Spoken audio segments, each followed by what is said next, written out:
France না Spain, কে যাবে ফাইনালে? আগামী মঙ্গলবার ফুটবল বিশ্বের চোখ থাকবে এই বিগ ম্যাচের দিকে। বিশ্বকাপের সেমিফাইনালে মুখোমুখি হতে যাচ্ছে দুই ইউরোপীয় পরাশক্তি ফ্রান্স ও স্পেন। আর এই ম্যাচকে ঘিরে ফুটবল প্রেমীদের মধ্যে ইতিমধ্যেই তৈরি হয়েছে ব্যাপক উত্তেজনা। ফ্রান্স ও স্পেন দুই দলই বর্তমান বিশ্বের অন্যতম সেরা দল। শুধু নামের দিক থেকে নয়, মাঠের পারফরমেন্সেও তারা নিজেদের প্রমাণ করেছে। এই দুই দলের লড়াই নতুন কিছু নয়।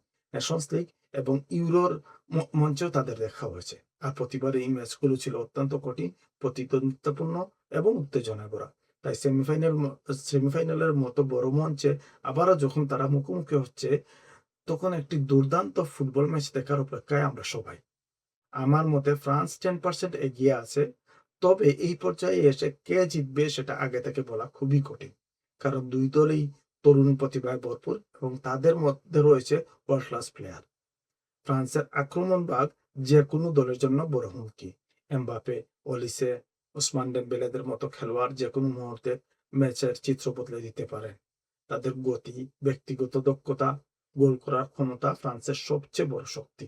এছাড়া মাঝমাঠ ও রক্ষণে ফ্রান্সের রয়েছে ওয়ার্ল্ড ক্লাস ফুটবলার, যারা দলকে ভারসাম্য দেয়, এবং বেঞ্চেও ফ্রান্সের রয়েছে ওয়ার্ল্ড ক্লাস ফুটবলার। অন্যদিকে স্পেন এই টুর্নামেন্টে অসাধারণ ফুটবল খেলেছে। তাদের খেলার ধরন বরাবরের মতোই পরিচিত। ছোট ছোট পাস, দ্রুত বলের নিয়ন্ত্রণ এবং আক্রমণ তৈরির দুর্দান্ত ক্ষমতা। তাদের আক্রমণ যেমন সুন্দর, তেমনি প্রয়োজনের সময় তারা দ্রুত কাউন্টার অ্যাটাকেও বিপজ্জনক হয়ে উঠতে পারে। স্পেনের শক্তির কথা বলতে গেলে সবার আগে নাম আসে তরুণ স্টার লামিন ইয়ামাল। তার সঙ্গে মাঝমাঠে পেদ্রি ও গাভির সৃজনশীলতা এবং খেলার গতি নিয়ন্ত্রণ করার ক্ষমতা স্পেনকে অন্য উচ্চতায় নিয়ে যায়। রড্রি রক্ষণ ও আক্রমণের মাঝে সেতুবন্ধন গড়ে তোলেন। এই তারকাদের সমন্বয়ে স্পেন যেকোনো প্রতিপক্ষের জন্য ভয়ঙ্কর।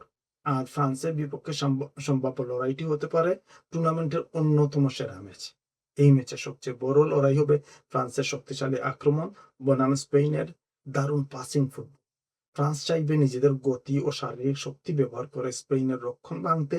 অন্যদিকে স্পেন চেষ্টা করবে বলের দখল ধরে রেখে ফ্রান্সকে চাপে রাখতে এবং নিজেদের ছন্দে খেলতে। আমার ধারণা এই ম্যাচ শুরু থেকেই দুই দল খুব সতর্কভাবে থাকবে। একটি ছোট গোল, একটি দুর্দান্ত পাস কিংবা একটি মুহূর্তের ব্যক্তিগত জাদুই ম্যাচের ভাগ্য নির্ধারণ করতে পারে। ৯০ মিনিটে ফল না আসলে অবাক হওয়ার কিছু নেই। কারণ দুই দলীয় মানই প্রায় কাছাকাছি, 99% সেট।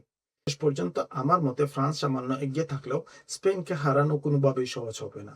এটি হতে যাচ্ছে এই ওয়ার্ল্ড কাপের অন্যতম সেরা ম্যাচগুলোর একটি, যেখানে থাকবে স্টার প্লেয়ার, কৌশলের লড়াই এবং জয়ের জন্য শেষ মুহূর্ত পর্যন্ত লড়াই।